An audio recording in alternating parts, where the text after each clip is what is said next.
What's going on, everybody? Welcome to another special edition of the Fight Factory podcast right here on the MyFandom YouTube channel. Dave Sturcio alongside Tommy Dee. And, of course, Officer Payne. He figured, why not? Show up once and we'll see you in 3 months, right? Yeah. I mean, running from the grind again. We hope everybody's doing well out there. We want to let everybody know that we are being brought to you and powered by Absolute Eyewear over there in Woodbridge, New Jersey. Go see Craig and Janine if you are blind, next like to the this train guy. station. Next to the train station, according to sources, and the sources being me who recorded that commercial.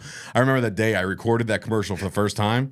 The outtakes would have made gold. Aren't those the outtakes that you did post? Yeah, and then my dad told me to take them down. He's like, you don't want to curse that much. And I was like, yeah, you're probably right. Because I was like, right next to the train, so fuck, and I would just lose my mind. Like, Dad, do you not know me? No. You know what's funny? And this is a true story. I never liked to curse, or I wasn't allowed to curse in front of my dad. Yeah. Forever. And then when Barry, his wife, came along, my bonus mom Barry, when she came along with her Brooklyn Jewish, just all bets off type of personality, things got a little bit more loose at the house, right? And then all of a sudden we were like, let's get some guns. You know what I mean? Like, things just got a lot different at the old Sturcio household over there in Woodbridge. But anyway, we want to thank Craig and Janine over at Absolute Eyewear. And of course, there's a bunch of other sponsors. You can go check out Santiago Sports. They are still with us because of the fact, like I said, anybody who came on board with us in a very big, heavy monetary way for the War on the Shore. We figured give them, throw them a bone and keep them on as sponsors and stuff like that because we want to see them grow as well. So go check out Tyler Santiago and Santiago Sports. Right now, I believe he's at Nationals, which I think Joe is there as part of Break Buds. But you can see all the stuff that he has to offer at Santiago Sports right down the street on 34 in Manawan, right next to Retro Fitness. If anybody still works out Retro Fitness, well, this guy still works out at fucking, what is it, Planet Fitness? You gotta love They still do pizza day and shit, like all that garbage? I don't know what states they did that in, but they never did that in New Jersey. I haven't gotten pizza. I haven't gotten to bagels see and shit. I haven't gotten to see anybody do any goofy fucking workouts or anything. It's mostly, You know what I really can't stand? the influencers. Well, that too. It's full of them. Yeah, well, no, that's really Oh yeah. influencers at a Planet Fitness. Oh yeah. With their fucking tripod. I don't see that. Just because I feel like the weights only go a certain amount. But then again, maybe that caters to the influencers. But what I will say is this. Yesterday or 2 days ago, I was at the gym, and I hate more than anything else. One, the tripods. They got to go. Two, when somebody like pulls up on the universal thing and then throws himself up top, and now he's fucking on top of the thing. Yeah, that's like huge. parkour. Like That's Woody, Johnny huge. fucking Morrison. That's huge. Like, get off that That's shit. huge at Hate that. Planet. Hate that shit. They don't hit the lunk alarm for that? No, Figure that's all. I've wanted to hit that so much just to do see it. if it actually does anything. Do it, record it, and we'll put it on social. We also want to give a special shout out to Super Bird Tequila, our boy Tommy Tequila and company, still staying strong with us over here at the Fight Factory. We appreciate everything they've done for us. They had a fantastic show out at the War on the Shore. They had a great time. Tommy is now on vacation this week, so I'm sure he'll tune into the show from the beach. I realized I haven't taken actual vacation since, 2016, I think, because Disney World with kids is not a vacation. No. It's a quest. And so that's that. 3 weeks. I cannot wait. You 3 bitch weeks. ass get to go on vacation too. So you won't be there. Payne won't be. I'm going to have to get Shay to sit in. Speaking of Shay, thank you for purchasing the pay-per-view. That was dumb. I could have just sent it to you. Why would you? I sent her a text. I was like, Shay, I would have just gave you the show. She's like, support the cause. I'm like, this girl, she's between her and that family, just phenomenal people. Don't you pay her to watch your kids? So technically, you bought the pay-per-view. Son of a bitch. I just realized I bought my own pay-per-view. You can buy War on the Shore right now. It is on demand on our Patreon, patreon.com/Fight Factory Wrestling. You can view that. I don't know who the gentleman was who signed up for a weird donation amount per month. Don't know if that's going to clear. I have no idea what he did. But thank you to everybody who's been buying the pay-per-view. It means a lot. It's extra money in our pockets to try to get the next thing going. Speaking of next thing going, we'll get to that in a second as I finish out the sponsorship. RMJ Environomics. Tommy, take it over. They will test your soil. They will make sure that your house is good to go if you have an oil tank and no or mice. anything like that. And no mice. I wonder if they do that. Some of them do, but probably not. He said doo-doo. Doo-doo. Am I 7? I'm 7. So yeah, RMJ Environomics are people as well. And of course, our people. My boys, my boy over at Mutts and Pups. If you need your dog walked or your dog sat for and you're going on vacation, I know Tommy might use the services. You never know. But go check out our guys over at Mutts and Pups. And, of course, we want to give a special shout-out to Luchador's Restaurant for their very generous donation towards the War on the Shore. And, of course, our friends at Alliance Orthopedics. I have to say something about these guys.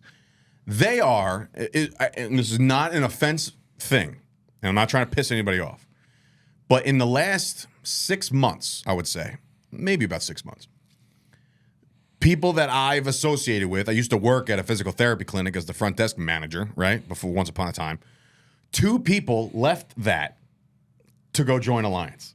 And I hit up my buddy. I was like, bro, you're like joining the NWO right now. Like, that's a rival competition. But I really feel like Alliance Orthopedics all of a sudden has like this chokehold on the market. They just opened up another location. Jesus. They got one that's real close to here, and they just opened up one. There's billboards down in 34. In Middletown. Yeah. Can't miss them. And like 2 days after our event, Anthony was with AJ Brown at like a camp thing. Fuck AJ Brown. From the Cowboys fan, wearing the Cowboys hat. Anyway, so speaking of our next event, right next to me right here, as you see the Dare poster. I say it? What? Ain't no stopping me now. Dude, you know what's so funny? I couldn't for the life of me think about how his fucking song started the other day. I was thinking about it, and I was like, oh, it started like, and I still couldn't put my finger on it.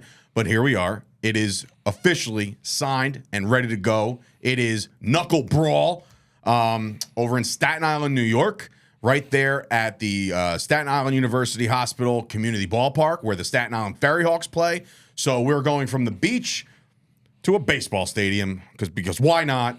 Make me stress and all that shit. Just keep it outside. Just keep them all outside. Fucking in the winter, we're just gonna do it at PNC fucking Bank Arts Center. You know and what? We're gonna have it right on the concert stage next to the lights. There's no better place for a wrestling fan than an outdoor arena for the aroma aspect of it all. Saying y'all stink. Start wearing some deodorant, huh? But yeah, so that's our next event featuring former WWE superstar Shelton Benjamin, who's, look, anything I've seen from him lately looks like he absolutely looks the best he's ever looked and still goes hard, right? And we won't announce any matches yet. We already have some things in place. We do have one match announced, and that is for the Men's Premier Championship. Danny Moff, our special guest last week, he kind of made it himself a special guest. This guy had to go running for the hills. But it's Danny Moff taking on Big Trouble, Ben Bishop, for the championship. So we're very excited to have our first title defense on that show. We did book 2 fantastic female superstars, Freya the Slayer, who you've seen probably on OVW's The Wrestlers on Netflix. And, dude, I did some research. I told you. I told you. Dude, I would not cross her at all. Yeah, dude. I would not. How do you pronounce her name? Janae Kai? Janae, yeah. Janae, right? I think that's it. Anyway, and if it's wrong, I'm sorry. Please kick Tommy's fucking head off for that because he just gave me wrong information. But she looks like she can kill, and she's going go one-on-one with Freya, and I think that's going to be a great match, and our eyes are all over that one because the winner of that one could potentially put themselves in line for a shot at Lady Frost's Women's Premier Championship. So we'll see about that in our third show, which is going to be at Yankee Stadium. Yeah. It's like, why the fuck not? Well, I mean, why don't we just go for broke and just go right for Giant Stadium, try to compete with WWE? I was telling Payne because, look, running a show in New York is completely different than running in New Jersey. Why? Because the New York Athletic Commission are savages, and they don't want you to have any fun. They don't want you to do anything wrong. They're the no fun league. They really are. And I'm not. I guess I am knocking them, but from my experience dealing with these guys, when WrestlePro used to run in Brooklyn and Creative Pro shows in Brooklyn or Long Island or whatever, and Battle Club Pro in the Bronx.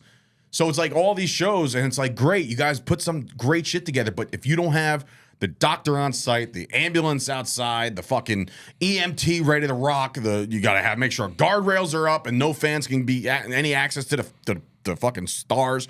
There's so much, and if there's a representative that shows up and sees that one of these violations might be being breached, he can shut you down. You can just be like, I mean, me personally, I would probably strangle him and try to shut him down. But that's just me. I mean, I am a kind-hearted person. But you fuck with my wrestling show, you will get hurt. But yes, September 21st, 7 o'clock, Staten Island, New York. And I do want to give a special shout-out to Joe Bellini of Warriors of Wrestling, because those guys really do have the Staten Island market on lock. I want to congratulate them on all their success, because month after month, and this is something that you and I and Payne have prided ourselves on, and when we're creating Fight Factory, is storytelling. These guys run enough, a lot, to continue stories month after month after month, between TJ Marconi, who's booked on the show, Chris Steeler, who's booked on the show, Darius Carter, who you can find on Card Subject to Change. That podcast, right? Which is right here on this channel.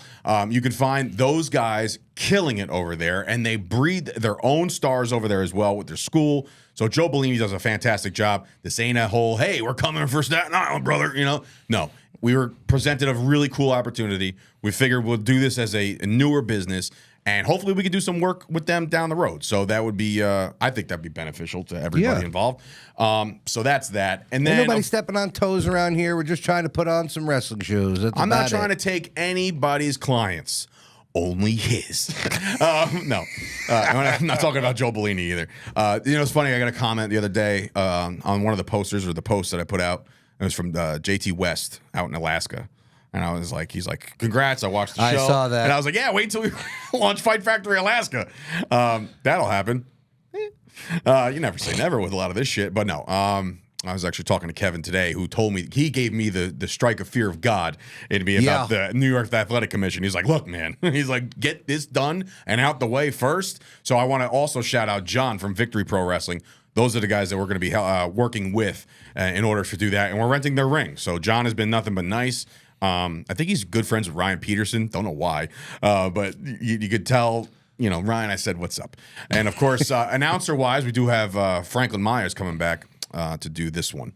So I do want to give everybody opportunities, and I know referee Stephen Dominguez on board. He's good to go. There are a couple people right off the rip. You knew this was going to happen. As soon as we announced the card, I got the DMs again. Hey, brother, I'm here, brother. Here's my resume. Like, I don't need a fucking resume. I don't need to find out how many championships you won on the indies. I really don't give a fuck about that. The only championship I care about in the indies is ours. and that's not a shoot on anybody else's shit. And there's my phone. Why not? Yeah, sure enough. You could go suck it, sure enough. You probably didn't know we were recording. But suck it long. Suck it hard. So that's that.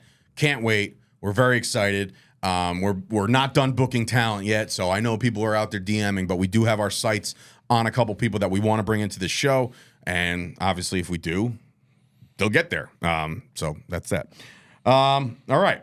So we'd be remiss if we didn't talk a little wrestling. I mean, that's what this podcast started as, right? We're just talking. The past 3 weeks have been nothing. Nothing. But us. Zero. And I feel bad for Shay, because Shay's presenting the rundown, and she's like, hey, this is what happened on Raw. I'm like, I don't give a fuck. Because look, we're busy now. And I think this is the perfect catalyst. This podcast is the perfect vessel to do both, right? To kind of one feeds the other. You talk wrestling. We're all fans at heart. We know that. It's the only reason why we got into this promotion business is because we're fans at the end of the day. And there's a massive week ahead of pro wrestling. Now, I will preface this by saying this today is Monday at around 4:30. So we're not watching Raw. Well, I'm going to watch Raw, but I'm saying we don't know what's happening on Raw, and we don't know what's happening on SmackDown. But we do know the card of SummerSlam. We wanted to give you guys our predictions. Officer Payne will be dropping in also to give his predictions as well. So yeah, without further ado, let's get to it, right? Let's get into some SummerSlam. I'll try to start at I want to say of importance, I guess. And I mean, it's not a knock. There's only 7 matches listed, which again, imagine that. 7 matches. They're going to give time, and they're going to give entrances, and they're going to give this pageantry, and Jelly Roll's going to be there, and Dave Sturcio and Josh Chernoff are going to be there as well. Very excited about that because, I mean, come on. WWE gives you a credential to go cover the media. Hey, I win. So we'll start with Bayley and Nia Jax. Bayley and Nia Jax for the women's championship over there on SmackDown. So their story is pretty good. I mean, they've gotten involved with Tiffy time and this and that. It could be Tiffy time already. Who knows? She does have the briefcase. There has been some ripples with Nia Jax and Tiffany Stratton, but really hasn't, kind of formulated into anything. And then obviously there's Bayley. Would you say Bayley is on a very dry run as well since winning this thing? Yeah. I feel like that championship has not gotten the burn it needs. So here's what I think is going to happen. Oh, okay, here we go. Nia's going to win. All right. And as she's celebrating in the ring with Tiffany because they've been helping each other out, Tiffany's going to crack her over the head with the briefcase, cash in, pin her. Tiffany gets the belt. Let me tell you something. The dog pound in Cleveland will lose their shit if that happens. And that would be great if that happened. In fact, I don't do this often, but I'm going to literally copy your idea and say that's what I think is going to happen too. I mean, it's the writing's on the wall, right? It's the only viable option. You're not going to give Nia Jax the title. I mean, I don't see. Listen, like I said, I like Nia Jax. I just don't think she's going to have the steam behind it, just like Bayley didn't have the steam behind it. Right now, it is, in fact, Tiffy time. It's Stratton is absolutely on fire, white, piping hot right now, so you got to capitalize. Payne, what do you think? It sucks! Well, all right. Well, his real prediction, obviously he's in a mood right now, but his real prediction on this one is that he thinks Nia Jax wins it clean, and that's it. She's the new women's champion. So no cash in by Tiffany Stratton. Nothing to that extent. Real creative shit out of Payne. All right, so let's go into the next one. I guess we can go, let's stay with the women. Why not? Let's go Rhea and Liv for the women's championship on Raw. Clearly, this whole storyline has been incredible. What they're about to probably deliver tonight on Raw, as people watch on Monday and they're seeing this a couple days later, my assumption is they really, really dial in on this Dom stuff because I feel like, am I mistaken by saying that almost 1,000% guaranteed he's involved in the finish? He's going to cost Rhea the match. Oh, you think he's going to Liv the whole way? So this whole crying Liv thing, it was all just a ruse. Damn it. Am I going to do this again? I am going to go with Tommy. I'm going to say that's exactly what's happening. You know what? I'm going to make the fucking next prediction first. I'm channeling my inner promoter. Yeah. No, I think that's a great play. Payne? It sucks! Okay. As predicted. No, Payne has Liv Morgan also winning this. He doesn't really give a description as to what or how. So we all three of us are in unison here that we think that Liv Morgan will retain the Women's Championship on Raw. What are they calling that? They're calling that the WWE Women's Championship. Isn't it the Raw Women's Championship? They're not calling it Raw and SmackDown. One's the World. Oh, the World. The Women's World Championship is on Raw, and then the Women's Championship is on SmackDown. Make it make sense. Just fucking combine. All right. Let's go next into, let's see. LA Knight. Yeah. There we go. See, that was easy. And Logan Paul for the United States Championship. I'm going first. I'm not going to hear him do anything. I just think it's time. Pick the same thing that I had. I just think it's time. It's LA Knight has been one of these guys that we've been building and building and building. When's it going to happen? When's he going to get that title? When's he going to get that first championship? Logan Paul is in a position now, or he put himself in a position, bravo to him, that he doesn't need a championship to be the guy he is in this company. Nope. It's just a prop at this point when he's doing his podcast and he can put the title on a table. You know what I mean? Like, it's just a prop for him.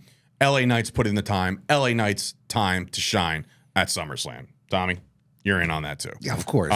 Payne. It sucks! Okay. I mean, look, dude, all you have to do is just give us a nice answer. I don't know why you have to be so cruel. But he also thinks that LA Knight is going to win the championship. So a new United States champion and a new, two of us have a new tippy time over there. Well, I mean, it's about time that the United States Championship, it's got some good steam behind it. Yeah. And look, it hasn't had really great steam since Cena. And damn. Think about it. Can you name it? Austin Theory had it before. Bobby Lashley had it, and it didn't mean much when Lashley had it because he kept losing it. He kept losing it to get it back. It didn't have any meaning towards it, really. I mean, has there been a relevant U.S. champion since Cena? Not really. And this is Cena, like, older run Cena. Yeah. When he was doing, like, the Open Invitational and shit like that, right? I think he made that a relevant mid-card title, and it became that once it got put on Logan Paul because everybody... I think LA Knight will do fantastic That's with what I mean. Yeah. So if you're not going to give him the heavyweight championship, which, there's too many Chiefs, not enough Indians, give him... Too many cooks in the kitchen. Any more? Cooking. Any more references? So he could bring relevancy to that title. So I'm all for it. All right. Payne? Oh, we already talked to Payne. All right. Moving on to the Intercontinental Championship match between Sami Zayn champion, Braun Breaker, and of course, Dragunov in a triple threat for the Intercontinental Championship. This, to me, is the sacrificial lamb of Dragunov. I think he takes the pin from Braun Breaker, and Sami Zayn loses the Intercontinental Championship. I'm definitely going to win. You used to be. Now it's like you stopped caring. Yeah, basically. I watched the video.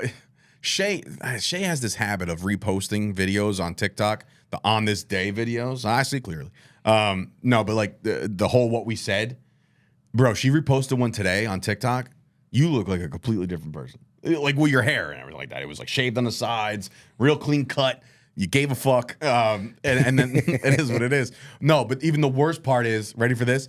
It was Payne going on a rant saying that Dom will never be a good singles wrestler. That was a year ago today, really. Yeah. So Payne, eat crow. Dom has been doing fine, and he's been featured in major storylines. So you're wrong, where Payne was wrong. So we're all right. So I think, like I said, I think Dragunov takes the pin. Braun Breaker, I mean, in the dog pound, they're going to be barking their asses off anyway. I'm going to be barking my ass off too. So I'm assuming you're going with the Of course. Braun Breaker win. Payne? Nah, it sucks. Okay. It all so Payne sucks. doesn't like anything. Like, what are we fucking asking for? He's just a fucking rude individual. But Payne also has Braun Breaker winning the Intercontinental Championship. Don't know who he's pinning. Doesn't really matter. All of a sudden. I think he's going to pin Sammy.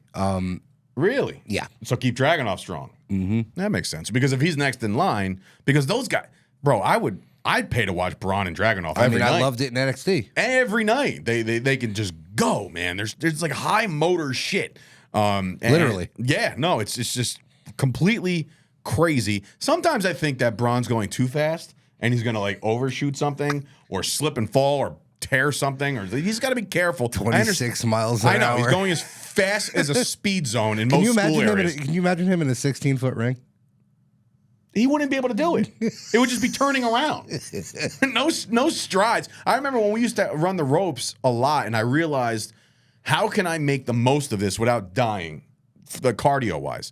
I'm a taller guy, so I would hope to get to the other side within like 2 leaps. Like 1, 2, turn, 1, 2, turn, right? So, but somebody like Braun Breaker would go 1 turn, 1 turn, 1 turn, back and forth. It's like a pinball machine.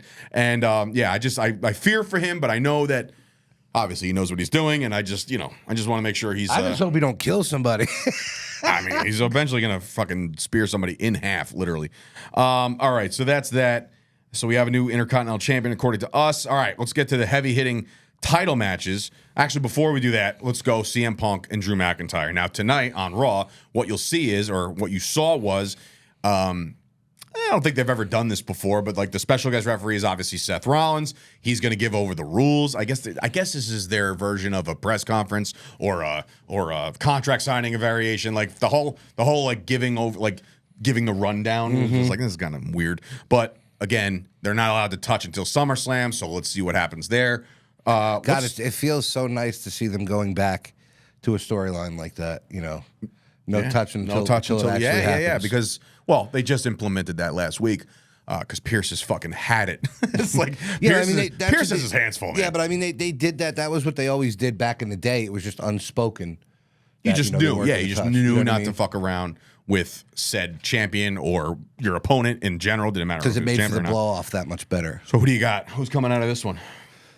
See, this is tough, man, because, Drew has kind of come up short in every big aspect, right? He's won and then lost. You know what I mean? Yeah. He's come up short. Obviously, Rollins is going to have a part to play in this, and I think he's going to turn on. I think he's going to cold cock Punk, and Drew's going to get the dub. So Drew wins via Seth Rollins interference, but on purpose interference? Yeah. Okay. Because I'll go to Payne next. It sucks! I shouldn't have gone to Payne next. But Payne thinks that CM Punk is going to win simply because Drew is going to hit Seth Rollins, or something's going to happen between Seth and Drew in order for now Seth to be pissed off enough at Drew, cost Drew, CM Punk wins. Because don't forget, wasn't like CM Punk and Seth like slated first in the beginning, if you remember?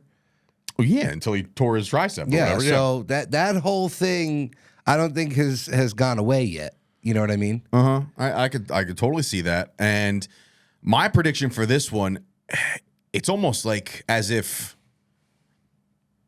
yeah, like you said it enough. Like Drew McIntyre has been the bridesmaid, not the bride, for a long time. And he's gotten himself so close. He's won the damn championship at WrestleMania, got cashed in on. Could have got the job done in across the pond, got screwed over by CM Punk. How long does this last? This is supposed to be the payoff, but now you put the wrinkle in it of Seth Rollins, and you really know they're trying to get back to Seth and Punk. It's just the way it is.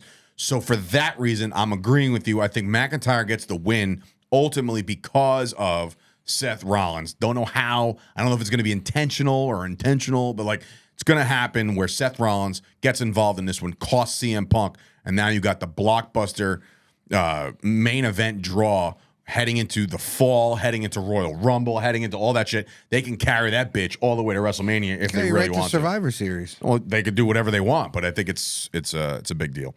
All right, the other championship, Gunther against Damian Priest. Gunther. So I would say Damian Priest, he's made that championship. I don't know. It's weird because like every time I see Priest, I think he's a star, and I still think he's a star. But I feel like that championship run has not been anything to really write home about. Gunther, they figured pushing to the moon, right? I mean, ever since he lost the Intercontinental Championship after 666 days of a title reign, now you got him in there. Do they really say like, all right, it's yours now? Like, I'll go with you first. I would. You would, or you think it's going to happen?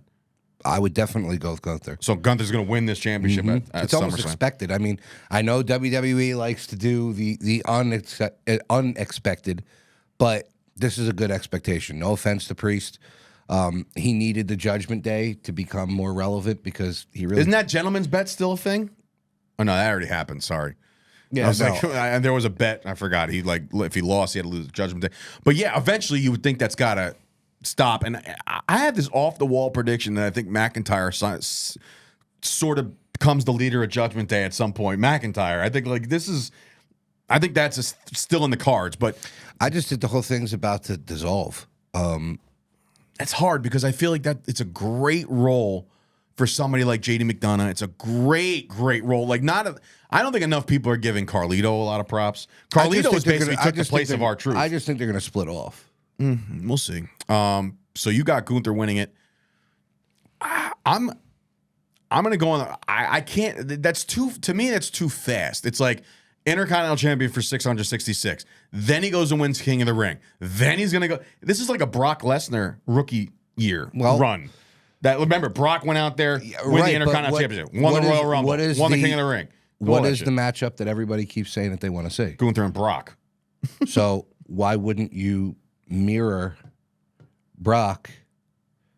And then Brock comes back. Nothing would make me more excited than if it's Raw the following night. Yeah, but Brock's name was brought up when Triple H was doing an interview, and he said, he's probably up in Canada. If he ever wants to come back, we could talk about doing business. I think that this is the route to kind of get him to come back, to give him a storyline he could sink his teeth into rather than just coming in and disrupting it, blah, blah, blah, blah, blah. Okay, so you're mirroring me. Now let's see if you can beat me. I like that. And especially if Gunther beats him, like the major rub that he's getting from Brock. I love it, but I don't know. I don't see it happening. I feel like it's too cookie cutter right now, and I think Priest wins this thing somehow. Sometimes that kind of cookie cutter is good because it's kind of what the people want. Yeah, I mean, look, I think ultimately, I think that they tried to dial up the heel in Gunther in these promos, calling him trash and poor and this, that, and the third, and he's like trying to relate to the people and the.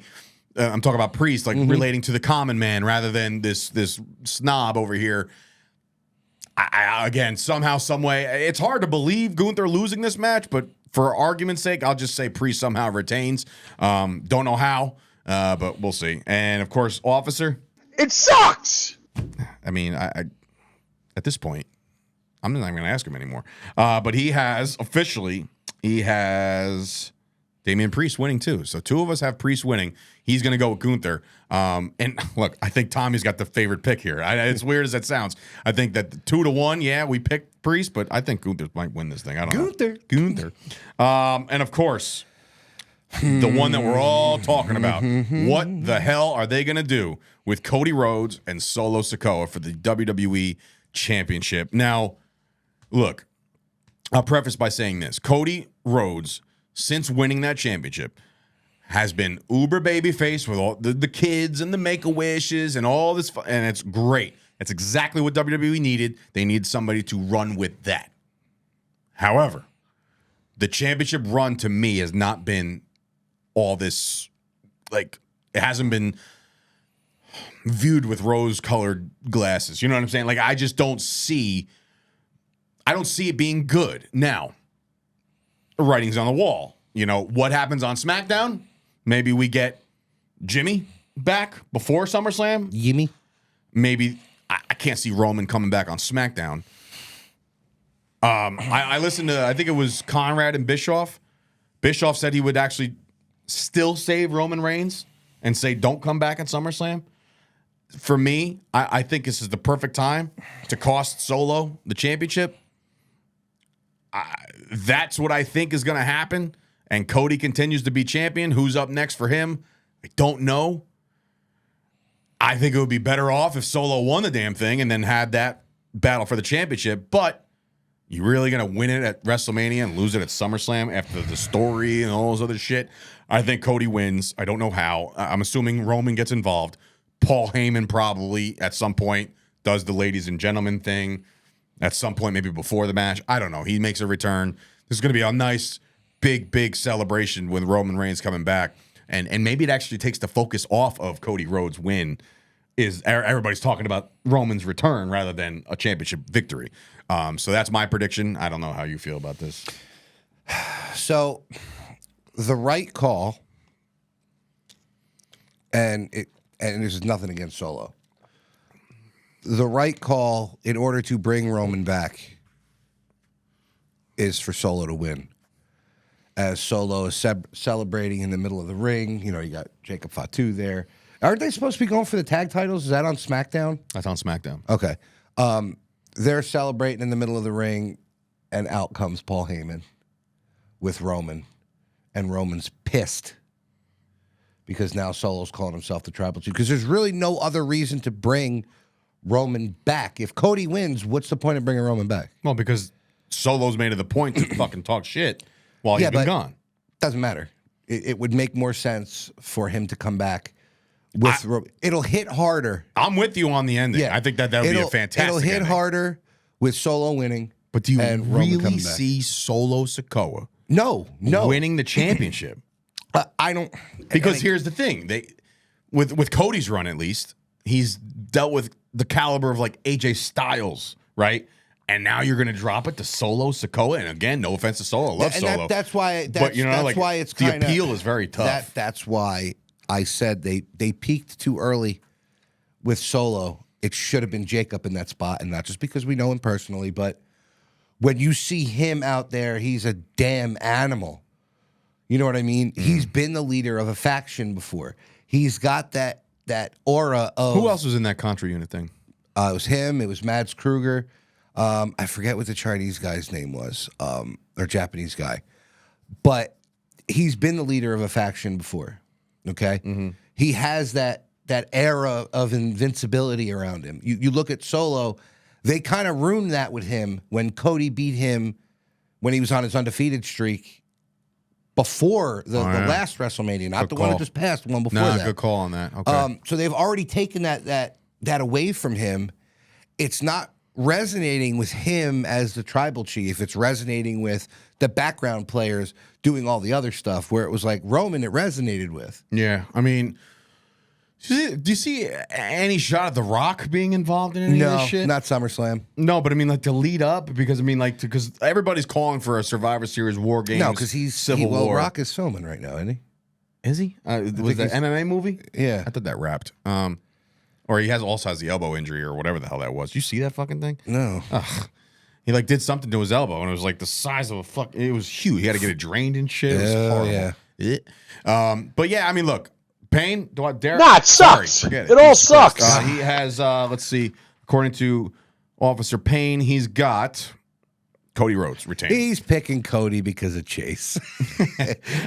Right. Bro, I don't want to hear him cry. He's going to cry. Bro, try dealing with a crying 6-year-old on a Saturday night. I'm not dealing with this shit. I don't need this shit no more. I'm gonna call Paul and just be like, listen, can you just do me this solid? Just this one. And then I'm gonna talk to Ryan Reynolds and we'll see if we can go get exclusive seats to Deadpool, which by the way, fucking mint. Did you see the video I sent you guys yesterday?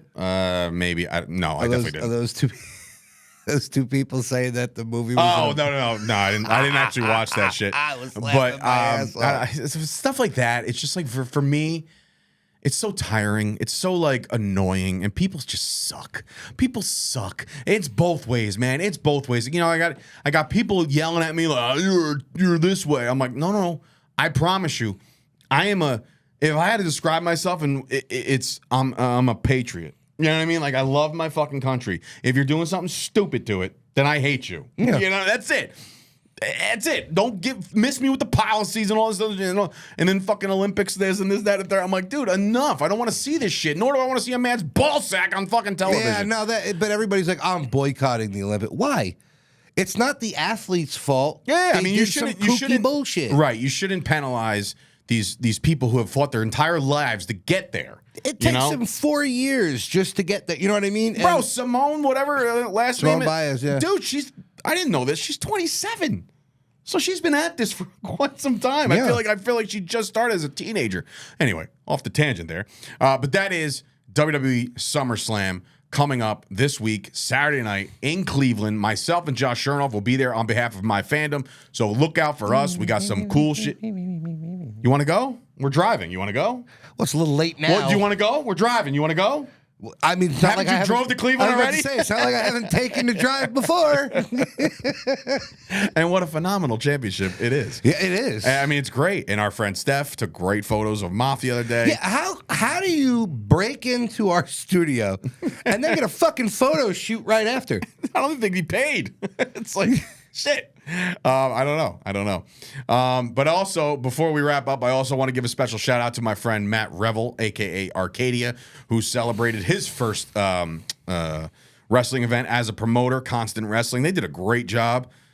And I guess I went in there with my promoter hat on, like just to kind of scout some talent too.